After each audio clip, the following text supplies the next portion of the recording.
Hey, it's Holly Maybery. What's going on in the market? Well, it's tight. And how does that impact your negotiation?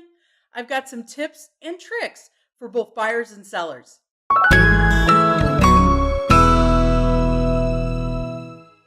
Well, today's market, it's a little tight. When it comes to listing inventory, depending on your price range, there may not be much out there. So as a buyer, particularly under 250, you may not have a lot to choose from. So basics are going to be your key. What are your most critical must-haves? Do you have to have 3 bedrooms, but 4 would be nice? Do you have to have 2 baths, but another half bath would be really great? Key in on those must-haves, because I will tell you, paint is cheap. Countertops, they're cheap too. And you look to enhance things to your taste. So if you see something with that amazing powder blue countertops, it's okay to go in and get the house that you want that has basic good bones, but you can make those upgrades later.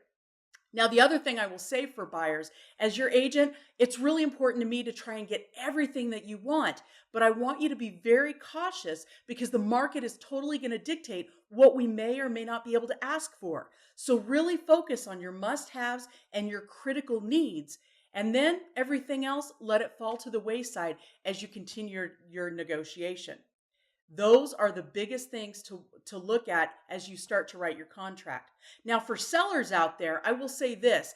I've just had the experience of writing 2 contracts in the last week where sellers actually, we were pretty close to your list price, but they rejected us because we weren't at list. The buyers actually walked away and found something else. And now the sellers are calling me going, why don't you come up to my list? Or, you know what, we'll take your offer now. Sellers never be the first one to push away from the table.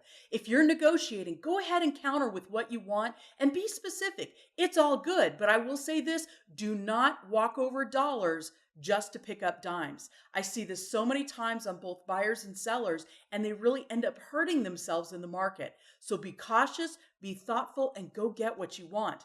When it comes to negotiating, having a good agent help you kind of explain the market is going to be your critical need. So start with the basics up front. How well does your agent know the market? And if you need help finding an agent in any other market, let me know. I'd be happy to help.